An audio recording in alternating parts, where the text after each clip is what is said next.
Well, hello and welcome. I am in here with Azure. How are you today? So good.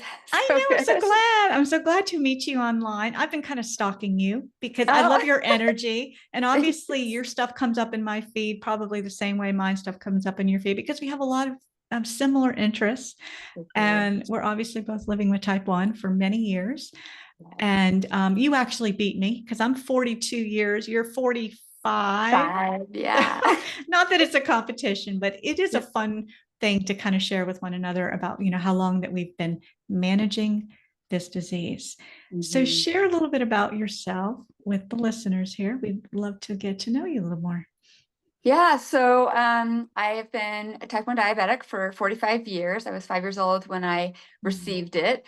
I have been navigating life with activity, different things. I became a yoga teacher about 6 years ago in my mid stage of life to help people connect more with their bodies, their senses, really honing in on the value of loving these spaces as we progress in years. And that really tends to lend itself to how we care for our diabetic bodies and empowering ourselves as we, walk about here, like our mindset, the love, the vocalization that we use on ourselves. So I don't even know what to say about anymore about No, that's that. okay. But Yes, yes, and we'll definitely dive more as we continue talking. And your handle is the Empowered Diabetic. yes, I also have Azure Yes. Wolfe, which is my yoga page, but the Empowered Okay. Diabetic is my diabetic page. Yes. Yeah, yeah. So, what does empowered mindset mean to you?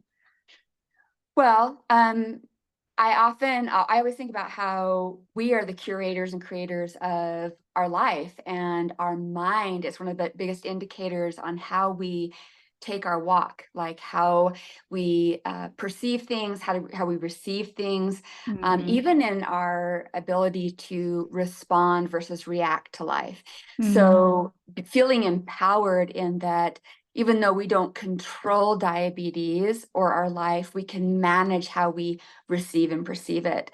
So it feels very empowering that we are entirely up to us, and we Yeah, get to decide. yeah, yeah. I love that. And you bring up something that it just triggered when I heard you say that we're living with a disease that we can't, in theory, control.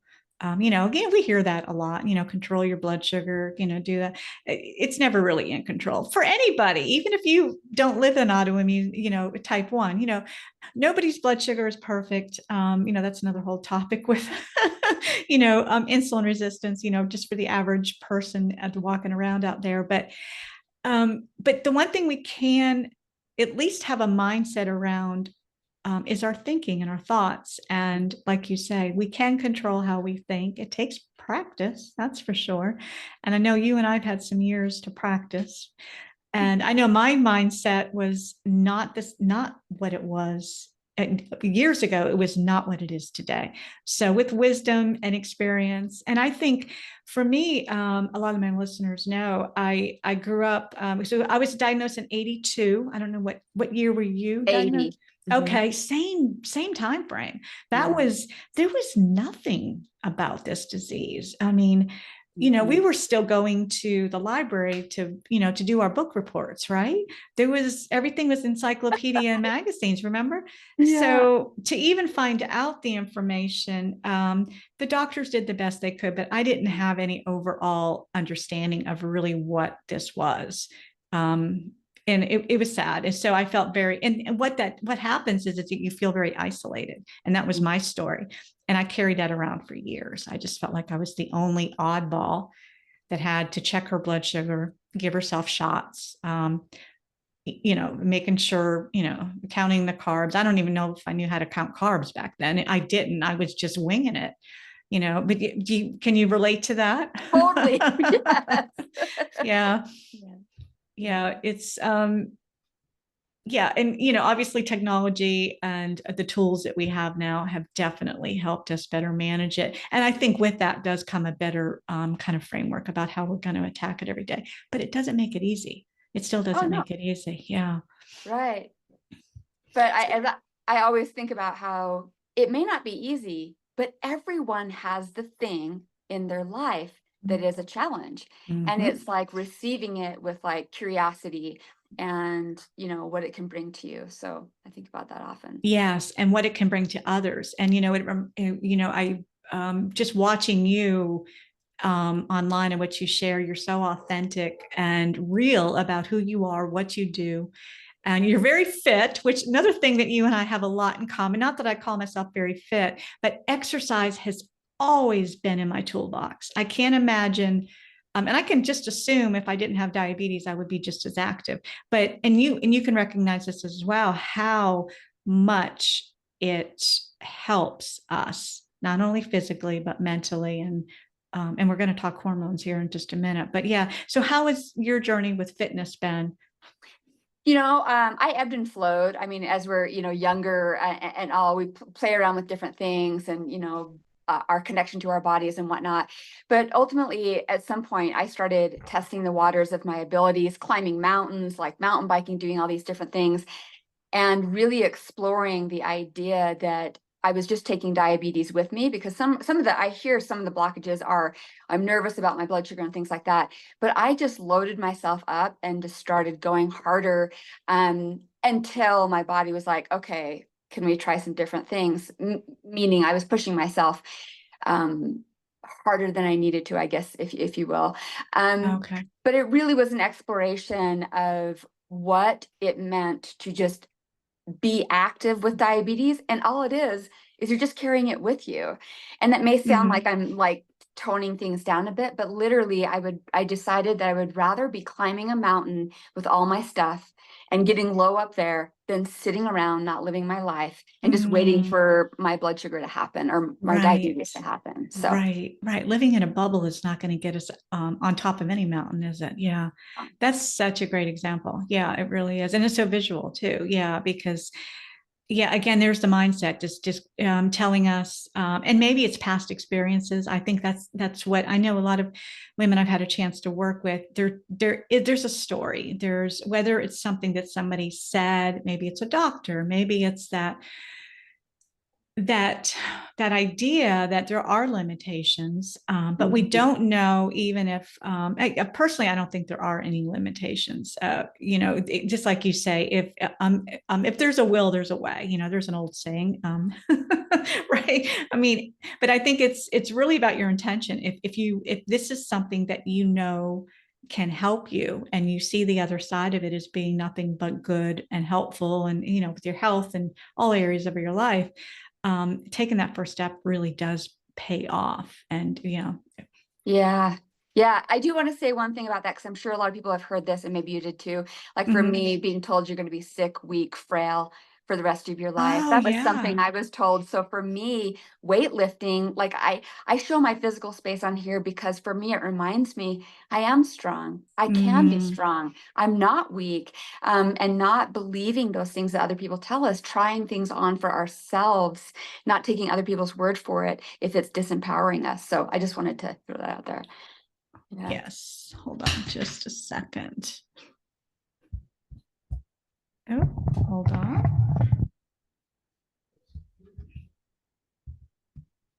I apologize for that. I had a little technical issue, but I've got this amazing editor that can just edit that all out. And this is real life.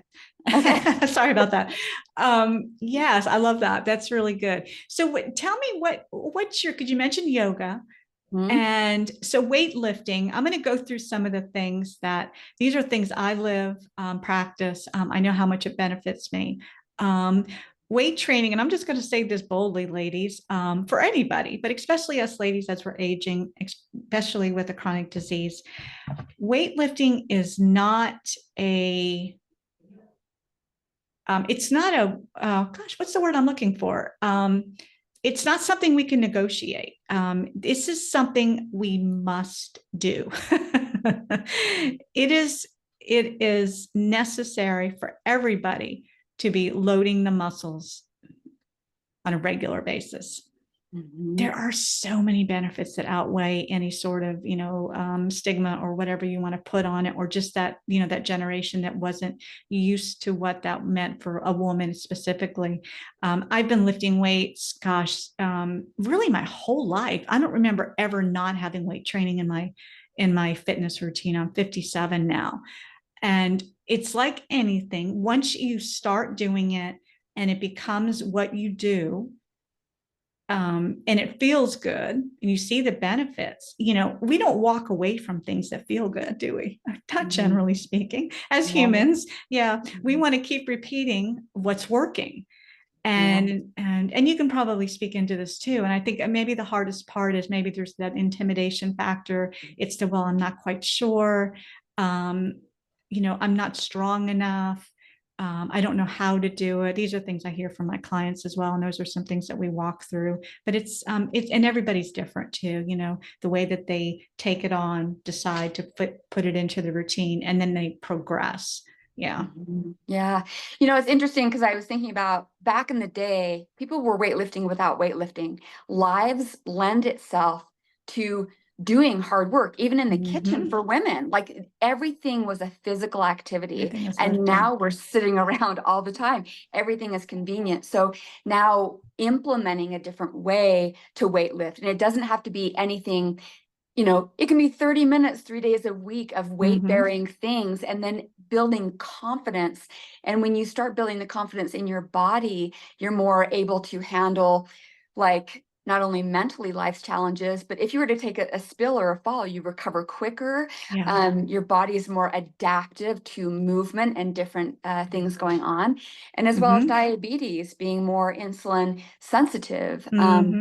So there's just like a huge array. I feel super empowered weightlifting because it's like the muscles send out these signals of inner and outer strength. So there's just a lot going on. Yeah, totally agree. I totally agree. So yeah, so we're here to cheerlead you on, ladies, and you can definitely reach out to me because most listeners know how to do that. But I'm going to share how they can reach out to you to learn more about your routines.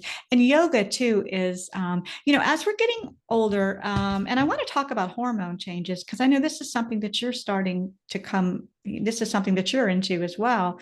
Do you want to start with where you are? You can share as much as you're comfortable with, just to, so we can kind of learn about what stage you're in. And I think that's the interesting thing. I don't know if you're noticing this in the space as well, people you're seeing and meeting, is there's a lot of confusion. And we were just talking about this before we hit record today.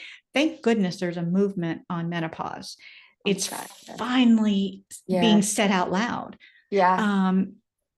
Thank goodness. Thank God. I mean, because it's time. And then we were just talking about how our space, living with type 1, there's little to none being said so far. So this is really where I'm trying to kind of fill that space. And you and I speak from, experiencing it, living it, surviving it. And we need each other, ladies. These are definitely, we're both two ladies that can be kind of tapped into for more information. So share a little bit about what your journey's been so far. Yeah, first I want to say you are not crazy. You are not like depressed, all these things. You are probably going through a shift in your hormonal experience. For the paradigm of years and years and lifetimes of people telling us we're crazy when we're having this going on in our bodies, and our bodies trying to figure out what's happening, there's likely a shift going on, whether you're 35, 40, 45, because it can happen very early on. In witnessing what's happening, if you feel like different things are happening in your experience, that's what was happening for me. I was like, my skin was different. My brain fog was coming in. I was having night sweats, and I still have my period every 28 days, like clockwork. So my doctor's like, okay, and I also became insulin resistant, meaning I would use 1 unit for every 20 carbohydrates. Now I'm 1 to 11. That happened within a 2-year span. I can relate. Yes. Yeah, right. So just lending permission to any of the ladies that hear this, that if you're feeling off kilter and off center, there's likely something going on. And don't let anyone tell you that it's like, you're just being crazy. You're just being emotional. You're just being hormonal. Yeah, I am adjusting to hormones going on in my body. So I just want to say that because it's been a shift happening where they're like, the brain is changing during Mhm. perimenopause, just like puberty and pregnancy. So Yes. there are legitimate things going on, and we deserve care, whatever that care looks like for you. So true. So I don't know, I get heated. I know. And I'm walking right alongside you. I understand too. And it's going to take time to get this more in the forefront with not only just public attention, and in our endo offices. I don't know if that day will ever come, because it is about the specialty realm that they all tend to be under. Even what we consider hormone specialists, we think OBGYNs are hormone specialists. They are not. I know this is something I've talked with doctors on here, and they are the first ones to tell you, no, we are not trained in hormones, which is crazy. It was completely missed in medical school. So now we're just trying to catch up, because most of these things take time, the study, the research. And I keep saying, just find people like me. I'd be happy to sit down. You can study me all you want if it means I can help the next generations coming up. I was fortunate. I studied hormone. I went to IIN. I did my nutritional health coaching, and I went back and studied hormone health. And it's funny, because I initially did it because obviously insulin's a hormone. Guess what? Insulin's a hormone. There's a lot of hormones that are in that system, the endocrine system, thyroid, and all of that. And I remember studying, it was part of our modules, our lesson plans. And I remember just kind of putting it in the back burner because I wasn't there yet. I was like, yeah, this is interesting. Yeah, this is good. But of course, there was no connection even in that program about how all the different hormones interact, meaning insulin and estrogen primarily. Just the huge, what happens? It's just incredible that, and it's still to this day, I don't see it anywhere in medical science. I had to dig for it. I dig through my own program material. And then I went online, and I've actually interviewed some really great guests here that live in, that work in the hormone space. And we have mentioned it here on the show. So there is evidence that, again, all those hormones really get out of whack once our, in this case, the reproductive hormones are starting to deplete. But it's going to take time, I think, but just talking about it, and just like you said, we're not going crazy. Dealing with blood sugar 24/7 it weighs on us emotionally, physically, mentally. And then you take a woman, any woman that's going through menopause, perimenopause, where it's a slowly gradual depletion is what I call it. That's a segment of the population. But when you put these two factors together, oh my goodness gracious, there's no attention on it, except for people like you and I, and I'm sure there's others out there too as well, that are saying, yeah, this is a dramatic time in our life. Yeah. Even if we don't have all the answers, it's the talking. It is that permissive space that, oh my gosh, it's the relatability and the resonance, just like people with diabetes have a resonance with each other.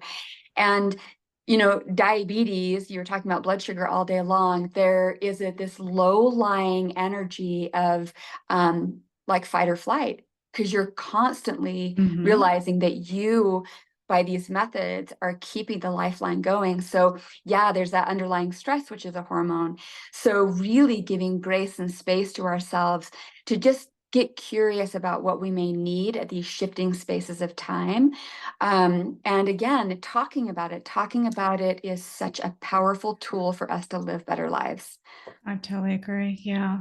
Yeah. So give me some examples of who's in your space. I know you're a yoga teacher, which is amazing. And you also speak and do some public speaking and reach audiences. So how are you impacting? Are you able to impact women directly with diabetes? Is this Yeah. So I kind of do the a lot of space? different things. I hold a diabetic women's circle just as Oh, a tell free us. space, Oh, like nice. once a month, just for anyone who wants to come in and talk about what's going on. And we always can learn from each other and just support each other, hear each other, because we want to be seen and heard. Uh-huh.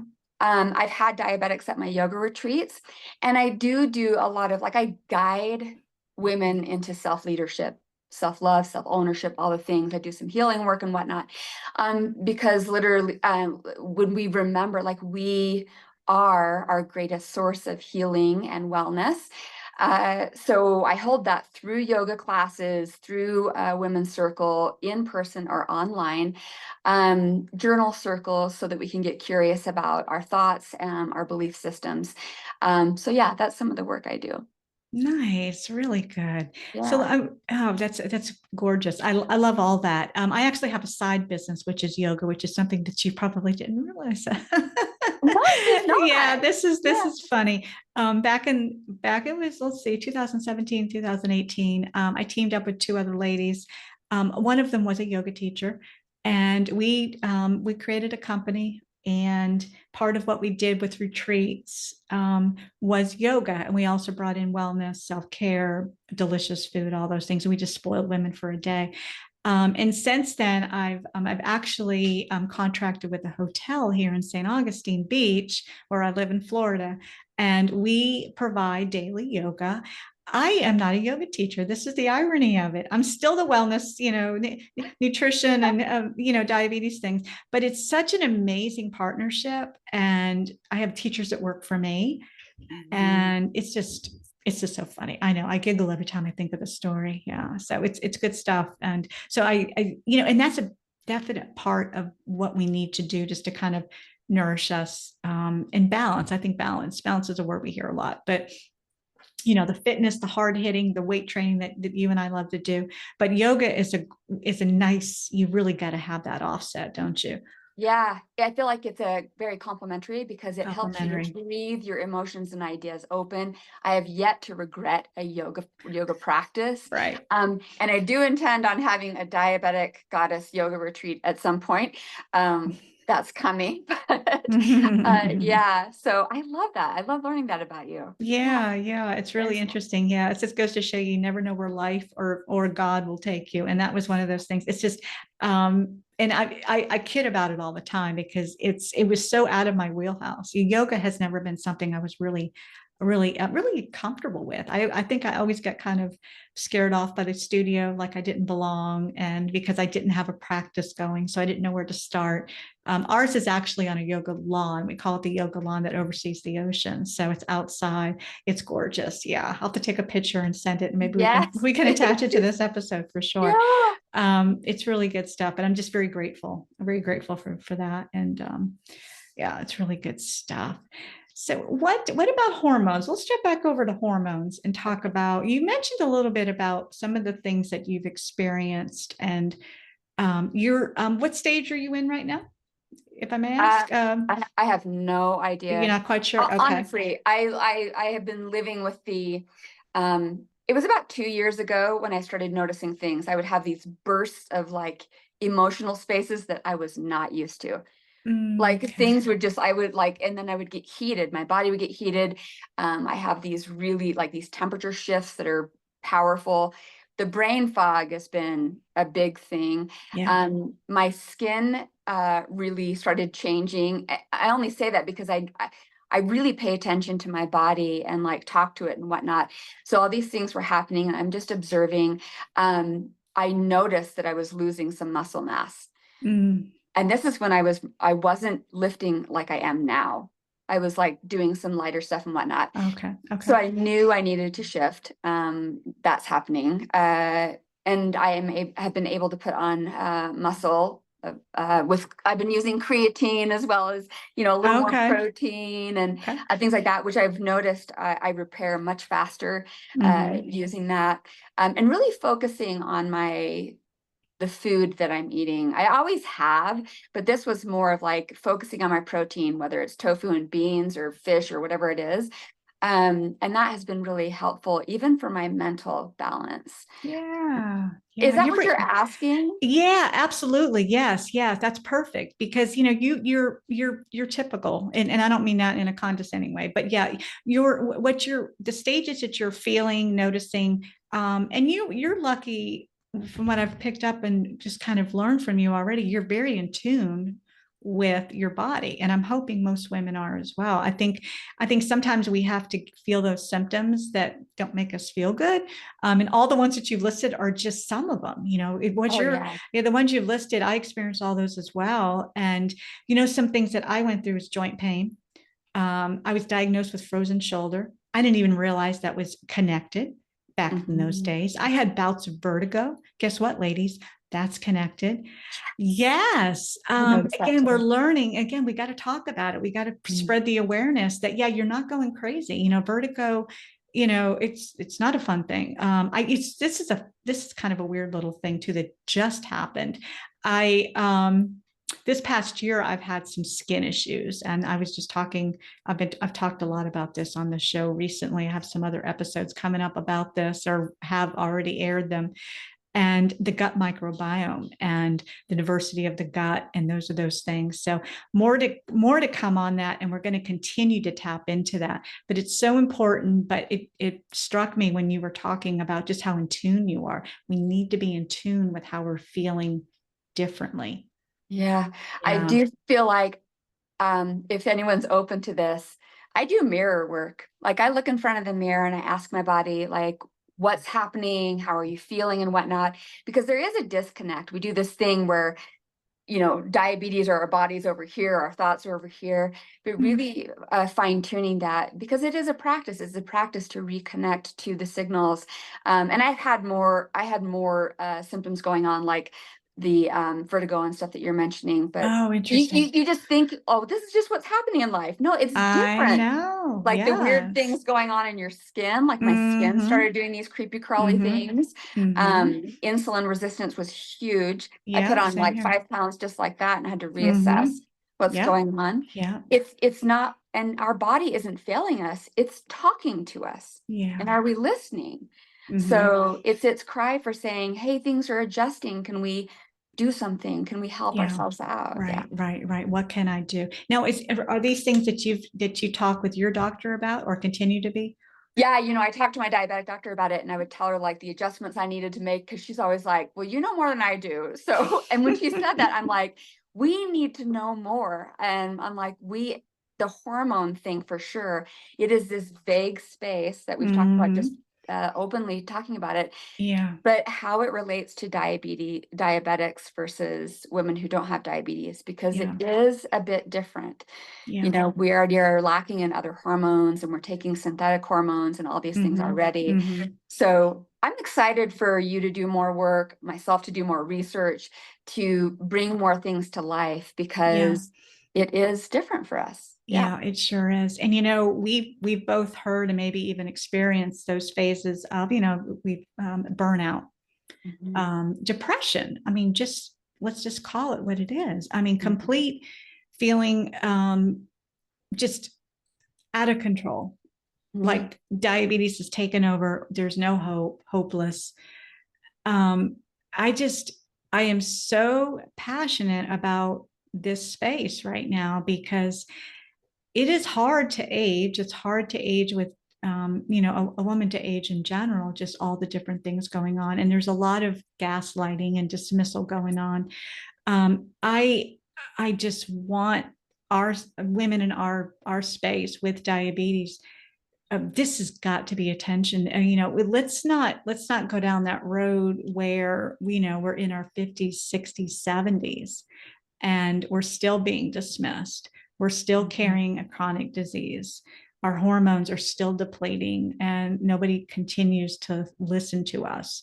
That's a Mhm. sad state. I'm going to do all I can do to prevent that, and just to be here to, just to kind of open that up, because it doesn't have to be that way. And I'm meeting a lot of women, friends, some ladies I go to church with, just a lot of people in this space. Menopause is really becoming forefront in my mission right now. And I think there's a reason for that, because it's important. But and I'm not speaking of women with diabetes. I'm just speaking of women in, the general population. Yeah. Yeah. Women are suffering, Yeah. They and are. they just think, well, this is it. they don't understand that there's other ways. I've shared here that I am on bioidentical hormones, and I'm a true advocate of that. It's definitely something, but it starts with the education. It starts with the foundation of our health, the things that you and I both try to dial in before you jump on hormones. Hormones is not going to solve the issue, or this, it's going to help the symptoms, but long term, it's not going to just take it all away or, resolve it. It's really about looking at that foundation first too. That is why I feel like some of the key principles, like having maybe coaches or guides to help you feel heard and seen, Mm-hmm. and your options with hormones, whatever you decide to do with that, Mm-hmm. eating real food. I don't care if it's vegan, vegetarian, Right. pale, whatever it is, eating real foods is so helpful. Building your muscle, it's like you're building a stronger foundation to be able to absorb kind of what's been going on around you with Mm-hmm. your hormones. Those things are like this trifecta of wellness Mm-hmm. that can support you. So, Yeah. yeah. Yeah. Thank you for acting. And you're a perfect example of that as you're transitioning. So it sounds like what you've shared so far, that you're in that perimenopause space. So you're starting to get lower. The hormones are starting to, I like the word deplete for some reason. I don't know. I don't like the word, but it just seems to kind of paint the picture. Um, have you had any hormone levels tested yet? Have you had anything looked at? No. Okay. Okay, so I have not had my hormones level tested. My biggest indicator was that my estrogen was dropping a ton because I almost doubled, like the insulin to carb ratio was a huge indicator. Mm-hmm. Also, not getting stuck on an age, because people will tell you the parameters of age. I will be 50 in February, and Mm-hmm. I was always told that type 1 diabetics who've had it as long as I do, the average age is 41 for menopause. That Mm. is what I was told. And so I know that I'm in the arena of perimenopause. I don't know like when the actual stop of my period's going to happen, Right. but I'm not resistant to get my hormones tested. I just know that things are changing. Yeah.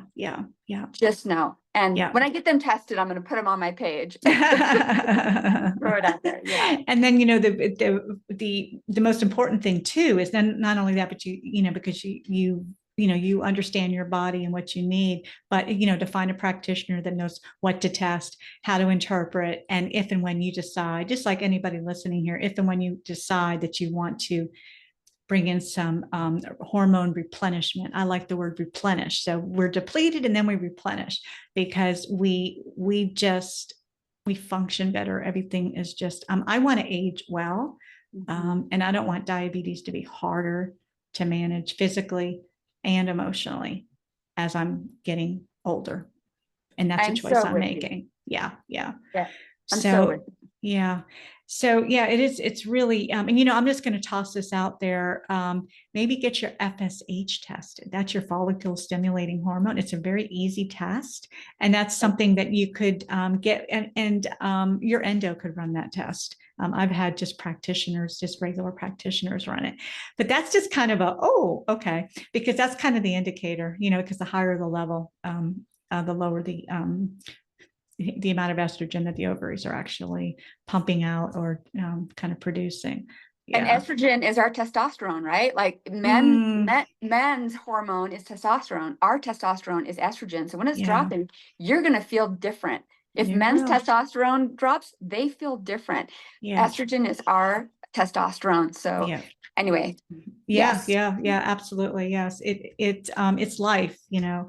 and you bring up you just talked about testosterone too, because that's something that I think gets missed with women. That's definitely a part of that trifecta, because you have to have all those hormones in balance. Again, balance is a tough word to kind of meet, but again, a good practitioner is going to know how to do that for you, and everybody's different. So really good Mhm. questions to ask. And our there can be too much information out there, but I think the best thing you can do is just kind of try to narrow it down, find yourself, figuring out, just paying attention, just like you've done that, Azura, is just being more in tune with who you are and paying attention to the symptoms. Yeah.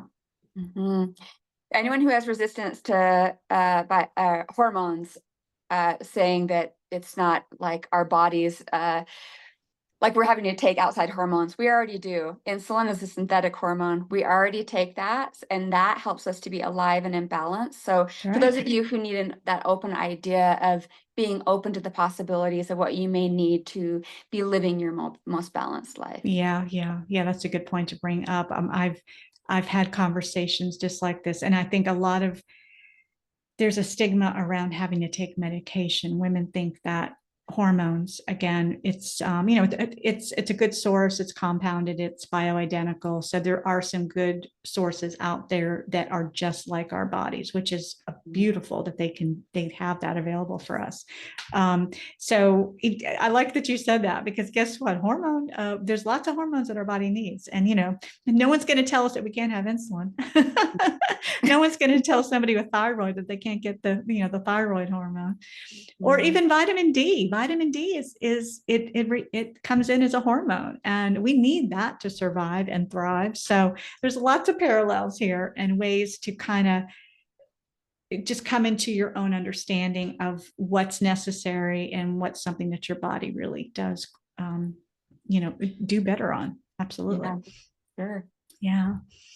So do you have any final words of wisdom? I love to hear, do you have anything you're working on, something that you want to share with us? I'm just continually working on any limiting beliefs and whatnot. What I want to share about us going through menopause, diabetes, all the things is there's a dog out there. There's a dog barking. I love dogs. We are not predestined to have our life be less than as we get older. Our life can be more and more vibrant the more connected we are to our wisdom as we progress in years. And I really feel like it could be exciting for us to tune more into that, the curiosities of us and aging with diabetes and menopause, and letting it be an exploration with our bodies.